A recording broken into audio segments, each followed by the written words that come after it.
activities with my peers and my organization. Beekeeping is not just about the bees, it's about our environment and the future of our lives. It is an open secret that if you don't take care of the environment, then the environment will take care of you.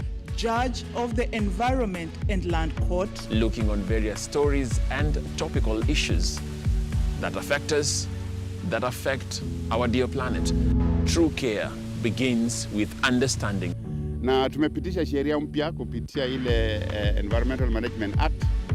Sasa kwamba wakati unapewa leseni lazima utoe ile inaitwa bond, environmental bond.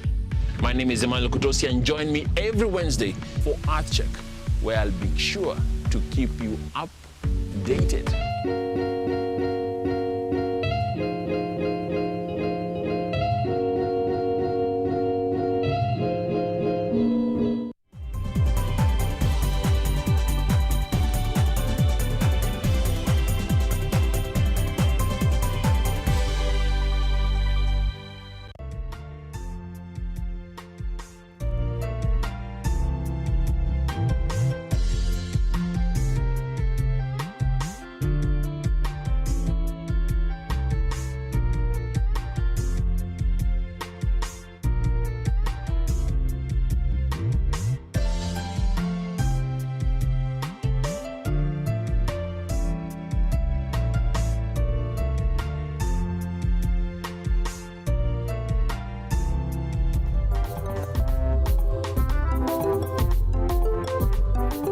A very good evening to you. Thank you so much for keeping or having time for us here on KUTV Weekend Live on the 23rd day of the month of August, the year 2026.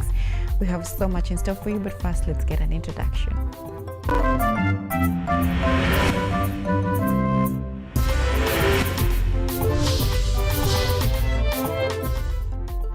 You are watching Weekend Live with Ochieng, Cynthia. We are live across all of our social media platforms. On YouTube, it's KUTVNEWS Kenya. On X, it's KUTV_Kenya. My name is Ochieng, Cynthia. Let's get started. President William Ruto has defended his government's performance since taking office, highlighting achievements in education, infrastructure, and electricity access. Speaking at AIC Makutano in Taita Taveta County, Ruto said his administration remains committed to delivering development as political activity intensifies ahead of the 2027 general election.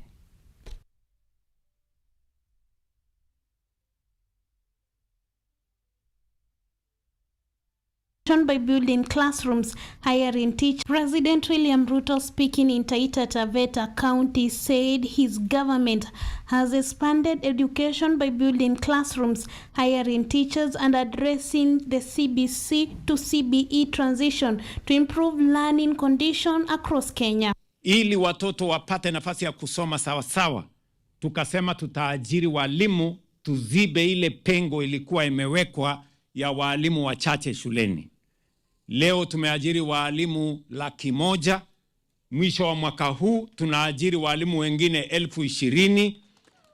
Hapa Taita Taveta County kufikia sasa tumeajiri walimu 957. Ruto remarks comes as political activities intensify ahead of the 2027 general election, with leaders already positioning themselves for the context. He called for his government's record to be assessed through its achievement and promised that its administration will continue implementing its development agenda. Hatutaki siasa ya chuki, hatutaki siasa ya kugawanya wananchi.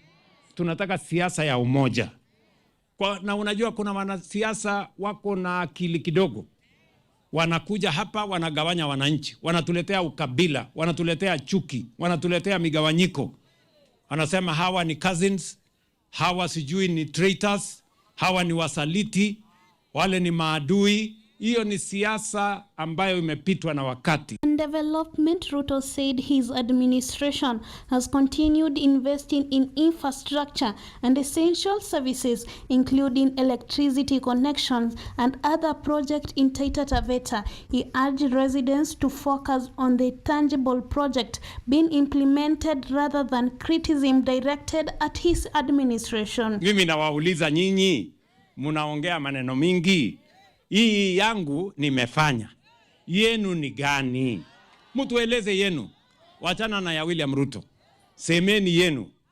Agenda yenu iko gani? Maono yenu ni gani? Mpango yenu ni gani? Sera yenu ni gani? Ama namna gani? Si ndio?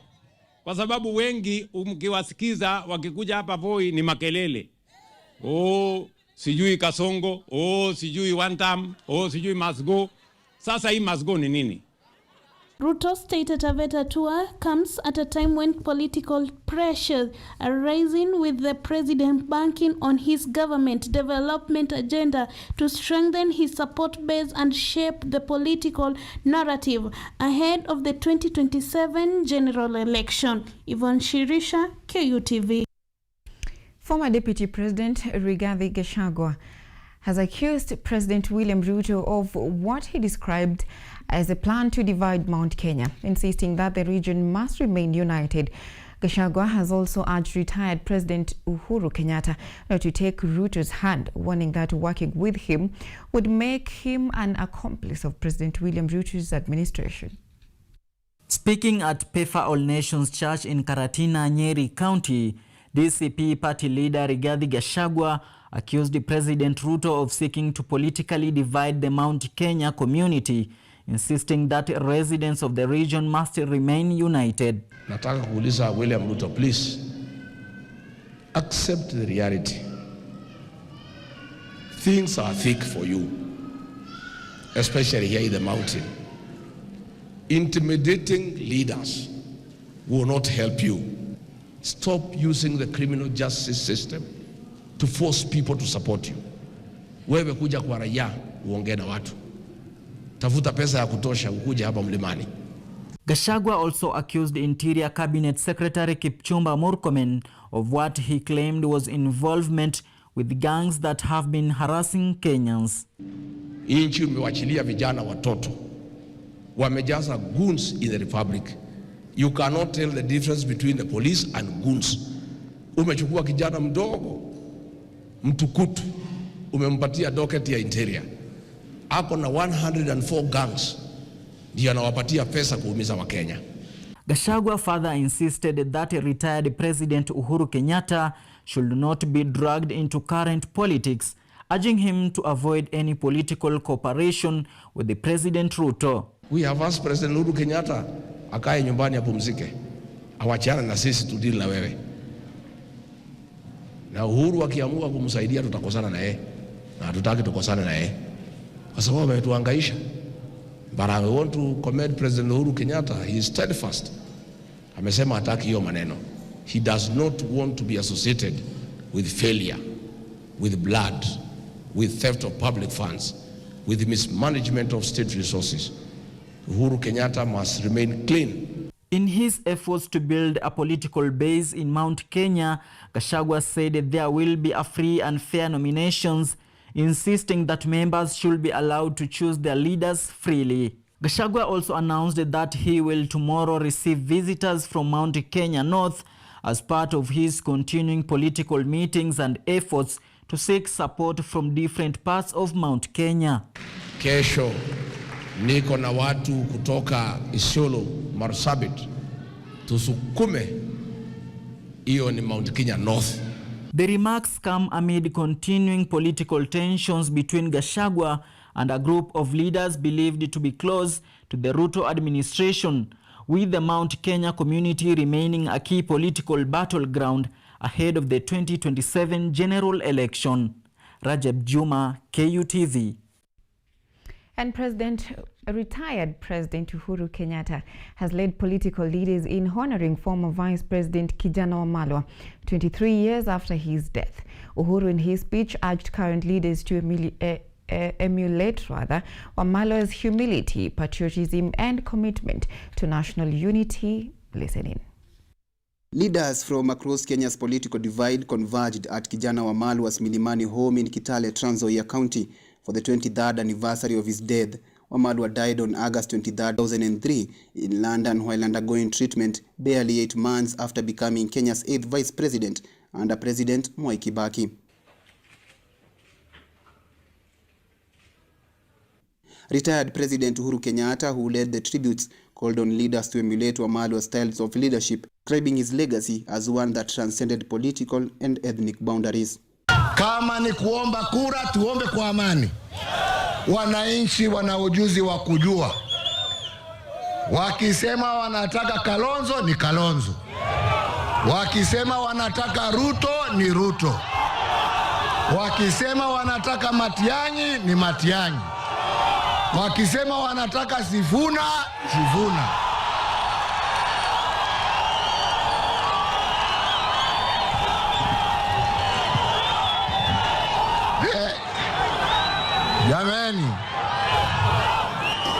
Jameni chungeni. Mimi sitaki kuitwa sponsor bana. Mimi sitaki mambo mingi. Wiper leader Kalonzo Musyoka, who led opposition leaders in the event, lauded the late vice president's leadership and contributions to Kenya's democratic journey. Siku hizi ambazo zimesalia 351 kwamba huyu kiongozi ambaye hako pale, ambaye anasikia kwamba anaumwa kila akisikia jina la Uhuru Kenyatta, huyo tunamfanya one term. Wangapi wanasema ni one term? Wangapi wanasema ni one term? Mko tayari? Kwa sababu Uhuru ako na haki ya kuongea vile ameongea hapa. Former Interior Cabinet Secretary Fred Matiang'i and former Kitui Governor Charity Ngilu were among leaders who joined the family and other dignitaries in paying tributes to Wamalwa. Their message echoed the call for responsible leadership, national unity and peaceful political engagement, values they associated with the late vice president. And it's not easy to be in the opposition. They knew it, I know it, people knew it. The greatest thing about kijana Wamalwa ni kwamba hakuwa mtu wa matusi na mtu wa furugu. Wakati wa siasa tumeona mambo mingi. Wamalwa's political career remains remembered for his role in the opposition movement and formation of the National Rainbow Coalition that defeated KANU in 2002 general election.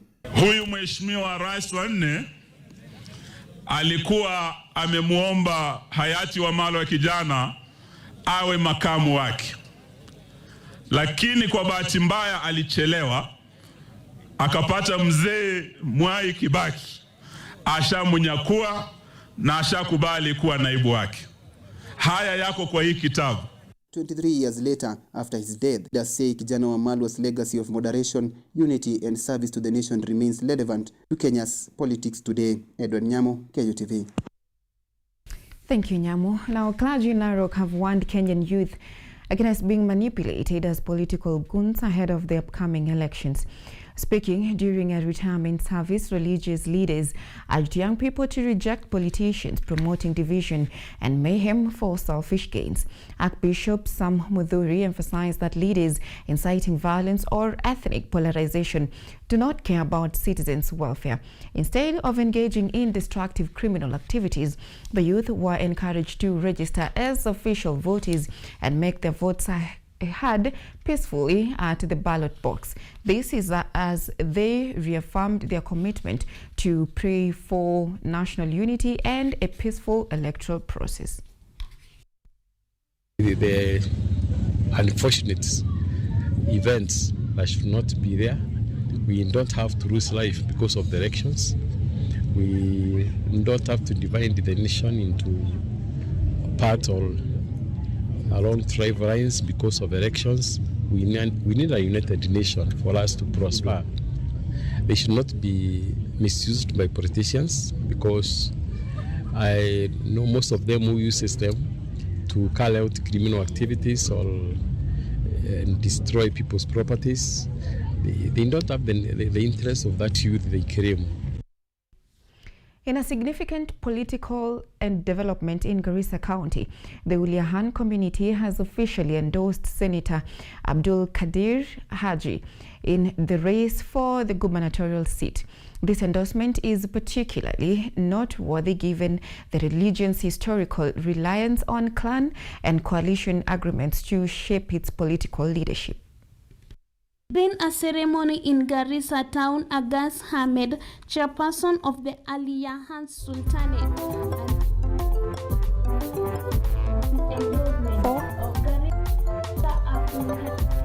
Now, we apologize for that story. We'll probably get it some other time. Now, Tumutumu villagers in Masinga, Machakos County are urging the national and county governments to urgently clean up the Tana River, which they allege has been contaminated by chemicals and detergents. Residents say the water relied on for decades now emit a foul smell and has allegedly caused skin infections, raising concerns over the safety of both people and livestock. Area residents Esther Mwikali and Charles Mutinda said locals can no longer safely use the river for bathing and other household needs. They further alleged that companies in neighborhood Kirinyaga and Embu counties are dumping waste and hazardous chemicals into the river. Hata imefika kiwango hata samaki tukifua umbo wanakataa kukula samaki. Tunashindwa kama umbo anakataa kukula samaki naye binadamu ni aje akitumia hii maji. And I want to say this is a bomb in waiting. Hapa kuna hatari kubwa sana. Sababu hii maji inatumiwa kwa mambo matatu. Kuna mambo na ukulima, kuna mambo na domestic ndio inatumiwa nyumbani kunywa, na bado unaona kuna wafuasi wa samaki wako hapa. Samaki hapa wanatolewa kama wamekufa juu kuna hatari kubwa sana, kuna taka inatupwa kutoka kampuni yenye iko Kirinyaga County na wamepatia takarasi ya mtu wa kudump waste mwenye anaenda kuweka kwa hizi mashimo imebomolewa yenye iko Kirinyaga County. Kiwezekana sasa tumeumia sana. Maisha imekuwa ngumu sana. Sasa tunatafuta maji mahali mbali sana. Tunaenda kununua maji na maji imetuzunguka tu hapa. Hapo awali samaki zilikuwa mingi na sasa hii maji imechafuka, samaki imekuwa kidogo sana. Kwa hivyo kwa government samaki wa huu mto aziliki ama zimeanza kukufa. Hii samaki hata zikifuliwa hapa zinapelekwa mpaka Nairobi na kwingineko. Kwa hivyo hata watu wa mbali wanaumia kwa sababu ya sisi. What a great concern over there. Now from that story we're taking a very short commercial break. We'll be back with more stories.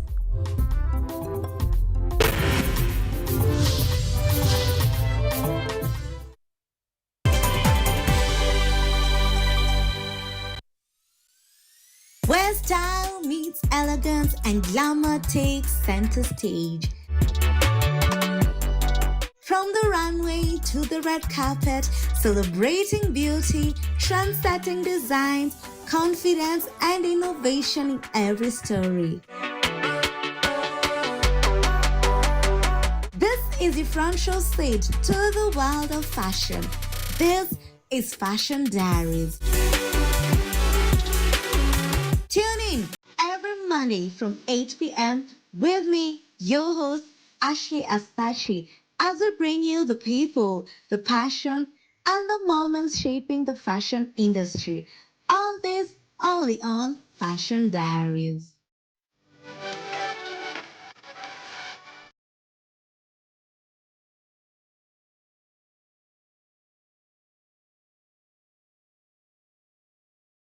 Are you an aspiring media practitioner, a graduate, or you just want to advance your skills in television production? Then welcome to Kenyatta University, where education meets innovation. KUTV, the premier university television station in Kenya, is now offering short courses in TV studio, field technical operations, and video editing.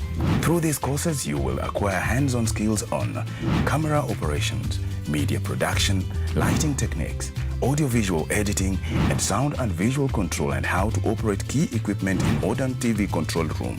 Enroll today at KUTV and discover your full potential in cutting-edge TV broadcasting. Graduates of these courses will receive professional certificates. For more information, visit our offices at KUTV Studios or call us on 020-870-4252 or 020-870-4255 or SMS us on 0739-110-544. KUTV, a new experience.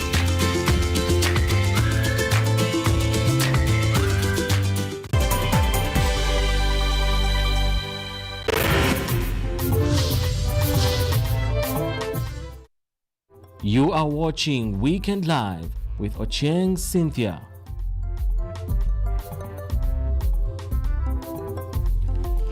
Welcome back. In a move that seems to ruffle feathers in broad-based government, the Kilifi County Orange Democratic Movement Coordinating Committee that is led by Governor Gideon Mung'aro has announced plans to field candidates in all elective positions come 2027, with the presidential seat being the only exemption. Led by Kilifi Governor Gideon Mung'aro, the leaders highlighted that the party had agreed to work with the United Democratic Alliance in choosing the popular candidates who will guarantee President William Ruto's re-election. Tumesema kwanza tunataka watu wengi wakuje ODM tufanye mchujo. Hata kama uko chama kingine unataka kuhama ukuje utafanya mchujo. Hata mimi nafasi yangu nataka mtu akuje tufanye mchujo. Hata jana sasa nilizwa nikaalika hata yule mwenzangu aache kutoroka. Kuje na hiyo chama yake hata Wiper tufanye mchujo tuende mbele. Ingie broad based. Si ndio? Adding to the same, Joseph Chulimo, the vice chairman of the Kilifi County Coordinating Committee, emphasized that the top 3 seats in the county will be non-contested, with the party producing candidates in posts held by the United Democratic Alliance. Mama Gertrude Mbeyu, yeye arudi kwa 3 term. Senator wetu Stewart Mazayo arudi kwa 4 term. Na governor wetu arudi kwa 2 term.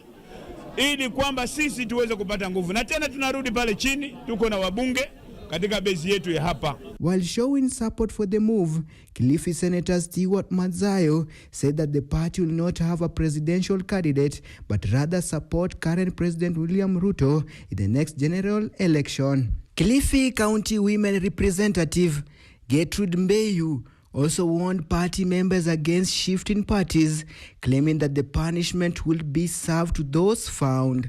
Na sisi tunasema kwamba katika ODM tuko na msimamo. Tumechukua msimamo na hatubadiliki. Tulisema kwamba sisi hatutaweza kuweka rais, lakini tutasupport Dr. William Samoei Ruto. Members wetu wa ODM wasimame kidete. Si wakiona grupu nyingine imekuja, chama chingine wako huko. Yaani wa ODM tumemwona jana amevaa jezi ile nyingine. Wavae jezi ya ODM na wasione haya hichi chama. As we age closer to the 2027 general election, we wait to see how this move will affect the future of the United Democratic Alliance in Kilifi County. Tyrone Murabu, KUTV.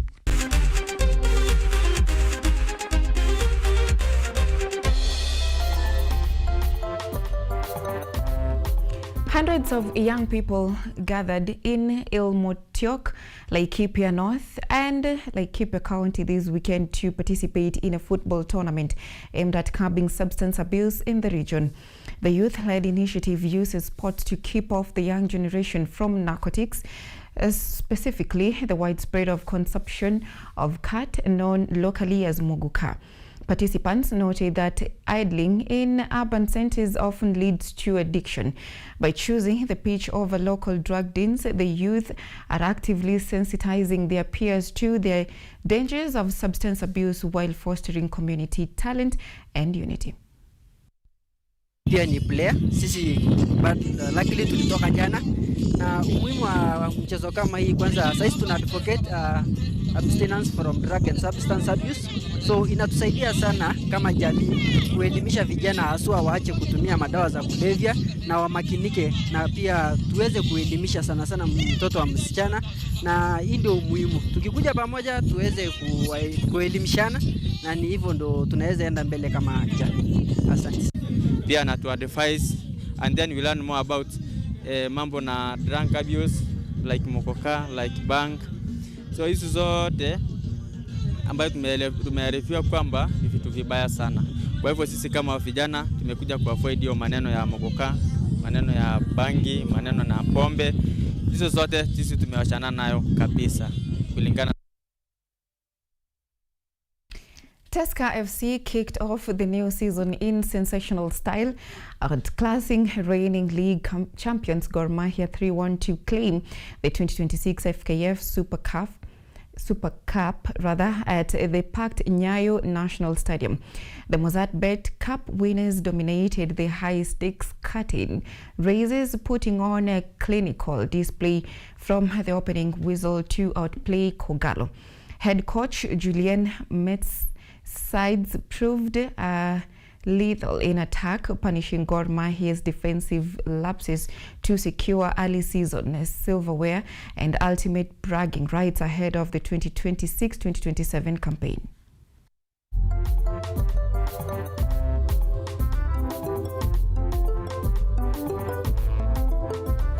Meanwhile, Cabra's Sugar rugby team has defeated KCB rugby team in the Driftwood finals in Mombasa Sports Club.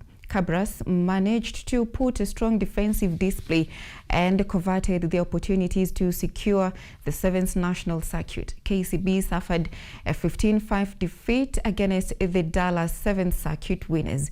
The victory now adds to the impressive run in the national 7th circuit, having won the Dallas 7th that was played in Kisumu.